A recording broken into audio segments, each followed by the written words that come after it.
ವಿಧಾನ ಪರಿಷತ್ ಚುನಾವಣೆಗಾಗಿ ಒಂದಷ್ಟು ಪೈಪೋಟಿ ನಡೀತಾ ಇದೆ. ಕೆ ವಿವೇಕಾನಂದಗೆ ದಕ್ಷಿಣ ಶಿಕ್ಷಣ ಕ್ಷೇತ್ರದ ಟಿಕೆಟ್ ಅನ್ನು ಘೋಷಣೆ ಮಾಡಲಾಗಿದೆ. ವಿವೇಕಾನಂದಗೆ ಮಣೆ ಹಾಕಿರೋದ್ರಿಂದ ಶ್ರೀಕಂಠೇಗೌಡರು ಈಗ ಅಸಮಾಧಾನಗೊಂಡಿದ್ದಾರೆ. ಶ್ರೀಕಂಠೇಗೌಡರನ್ನ ಜೆಡಿಎಸ್ ನಿರ್ಲಕ್ಷ್ಯ ಮಾಡಿದೆ. ಬಿಜೆಪಿಯಿಂದ ನಿಂಗರಾಜೇಗೌಡ ಅವರಿಗೆ ಟಿಕೆಟ್ ಕೊಡಲಾಗಿತ್ತು. ಅದಾದ ಬಳಿಕ ಜೆಡಿಎಸ್ ಮುನಿಸಿಕೊಂಡು ಈ ಕ್ಷೇತ್ರ ನಮಗೆ ಬೇಕು ಅಂತ ಕೇಳಿದ್ಕೆ ಜೆಡಿಎಸ್ಗೆ ಬಿಟ್ಕೊಟ್ಟಿದ್ದಾಗಿದೆ. ಆದರೆ ಶ್ರೀಕಂಠೇಗೌಡ ಪ್ರಬಲ ಆಕಾಂಕ್ಷಿಯಾಗಿದ್ರು. ಅವರಿಗೆ ಟಿಕೆಟ್ ತಪ್ಪಿಸಿ ಈಗ ವಿವೇಕಾನಂದ ಅವರಿಗೆ ಟಿಕೆಟ್ ಅನ್ನ ಕೊಡಲಾಗಿದೆ. ಪಕ್ಷ ಸಂಘಟನೆ ಇರ್ಬೋದು, ಪ್ರಚಾರದಲ್ಲಿ ತೊಡಕೊಂಡಿದ್ರು ಶ್ರೀಕಂಠೇಗೌಡ. ಮೈತ್ರಿ ಹಿನ್ನೆಲೆ ಕ್ಷೇತ್ರ ಜೆಡಿಎಸ್ ಪಾಲಾದ್ರೂ ಕೂಡ ಶ್ರೀಕಂಠೇಗೌಡರಿಗೆ ಮಾತ್ರ ಟಿಕೆಟ್ ಇಲ್ಲ. ಕುತೂಹಲಕ್ಕೆ ಕಾರಣವಾಗಿದೆ ಕೆಟಿ ಶ್ರೀಕಂಠೇಗೌಡರ ಮುಂದಿನ ನಡೆ. ಟಿಕೆಟ್ ಕೈ ತಪ್ಪಿದ ಬೆನ್ನಲ್ಲೇ ಶಿಕ್ಷಕರ ಸಭೆ ಕರೆದಿದ್ದಾರೆ ಶ್ರೀಕಂಠೇಗೌಡ. ಹಾಗಾಗಿ ಈಗ ಅವರು ಅಸಮಾಧಾನಗೊಂಡ್ರ ಅಂತ.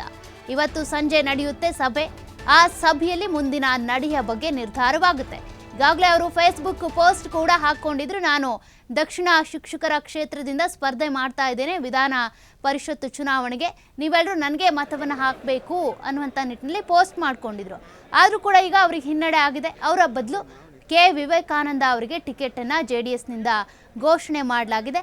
ಹಾಗಾಗಿ ಶ್ರೀಕಂಠೇಗೌಡ ಅವರ ಮುಂದಿನ ನಡೆ ಏನು ಅಂತ ಪಕ್ಷ ಸಂಘಟನೆ ಇರ್ಬೋದು, ಪ್ರಚಾರ ಇದೆಲ್ಲದರಲ್ಲೂ ಕೂಡ ಬಹಳ ಆ್ಯಕ್ಟಿವ್ ಆಗಿದ್ದಂಥವ್ರು. ಅವರಿಗೇನೆ ಮೊನ್ನೆ ನಡೆದಂಥ ಚರ್ಚೆಯಲ್ಲೂ ಕೂಡ ಅಂದರೆ 4+2 ಅನ್ನುವಂಥ ಸೂತ್ರದ ಬಗ್ಗೆ ಮಾತನಾಡ್ತಾ ಇರುವಂತಾಗಲೂ ಕೂಡ ಈ ಎರಡು ಕ್ಷೇತ್ರಗಳಲ್ಲಿ ಹಾಗಾದರೆ ದಕ್ಷಿಣ ಶಿಕ್ಷಕರ ಕ್ಷೇತ್ರಕ್ಕೆ ಯಾರಿಗೆ ಟಿಕೆಟ್ ಸಿಗುತ್ತೆ ಅಂತ ಅಂದರೆ ಶ್ರೀಕಂಠೇಗೌಡರಿಗೆ ಅನ್ನುವಂಥ ಚರ್ಚೆ ಕೂಡ ಆಯಿತು. ಆದರೆ ಈಗ ಕೆ ವಿವೇಕಾನಂದ ಅವರಿಗೆ ಟಿಕೆಟ್ ಕೊಟ್ಟಿರೋದ್ರಿಂದ ಶ್ರೀಕಂಠೇಗೌಡ ಅವರು ನೆಕ್ಸ್ಟ್ ಏನು ಮಾಡ್ತಾರೆ, ಅವರ ಮುಂದಿನ ನಡೆ ಏನು? ಇವತ್ತು ಶಿಕ್ಷಕರ ಸಭೆಯನ್ನು ಕೂಡ ಕರೆದಿದ್ದಾರೆ. ಆ ಸಭೆಯಲ್ಲಿ ತಮ್ಮ ನಿರ್ಧಾರವನ್ನು ಪ್ರಕಟ ಮಾಡ್ತಾರಾ? ಬಿಜೆಪಿಯಲ್ಲಿ ನಿಂಗರಾಜೇಗೌಡ ಅವರು ಯಾವ ರೀತಿಯಾಗಿ ಅಸಮಾಧಾನಗೊಂಡು ಈಗ ಜೆಡಿಎಸ್ಗೆ ಬಿಟ್ಕೊಟ್ಟಿದ್ರು ಕೂಡ ಅವರು ನಾಮಪತ್ರ ಸಲ್ಲಿಕೆಗೆ ಬಂದಿದ್ದಾರೋ, ಬಿ ಫಾರ್ಮ್ ಇಲ್ಲದೇ ಇದ್ರೂ ಕೂಡ ನಾಮಪತ್ರ ಸಲ್ಲಿಕೆ ಮಾಡಿದ್ದಾರೆ. ನಾಳೆ ಬಿ ಫಾರ್ಮ್ ಜೊತೆಗೆ ಮತ್ತೊಂದು ಸೆಟ್ ಕೊಡ್ತೀನಿ, ನಾಮಪತ್ರ ಸಲ್ಲಿಕೆ ಮಾಡ್ತೀನಿ ಅಂತ ಕೂಡ ಹೇಳಿದ್ರು. ಹಾಗೆ ಇವರ ವಿಚಾರದಲ್ಲೂ ಕೂಡ ಏನಾಗುತ್ತೆ, ಇವರು ಕೂಡ ಏನಾದರೂ ಪಕ್ಷೇತರವಾಗಿ ಸ್ಪರ್ಧೆ ಮಾಡ್ತಾರಾ ಅನ್ನುವಂಥ ಒಂದಷ್ಟು ಪ್ರಶ್ನೆಗಳು ಕೂಡ ಈಗ ಎದುರಾಗ್ತಾ ಇರುವಂಥದ್ದು.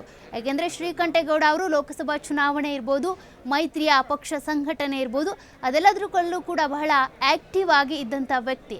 ಈ ವಿಧಾನ ಪರಿಷತ್ತು ಚುನಾವಣೆಯ ಟಿಕೆಟ್ ಅವರಿಗೆ ಸಿಕ್ಕೇ ಸಿಗುತ್ತೆ ಅನ್ನುವಂಥ ಪ್ರಬಲ ಆಕಾಂಕ್ಷಿ ಕೂಡ ಆಗಿದ್ರು.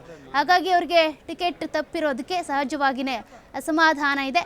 ಮುಂದಿನ ನಡೆ ಏನು ಅನ್ನೋದು ಇವತ್ತಿನ ಶಿಕ್ಷಕರ ಸಭೆ ಸಂಜೆ ನಡೆಯುತ್ತಲ್ಲ, ಆ ಸಭೆಯಲ್ಲಿ ನಿರ್ಧಾರ ಪ್ರಕಟವಾಗಬಹುದು.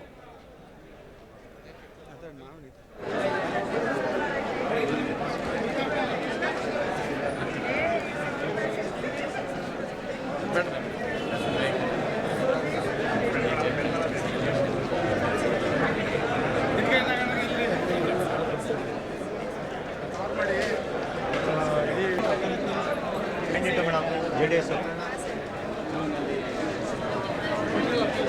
ಅಪ್ರೂವಲ್ ಕೊಟ್ಟಿದ್ದಾರೆ.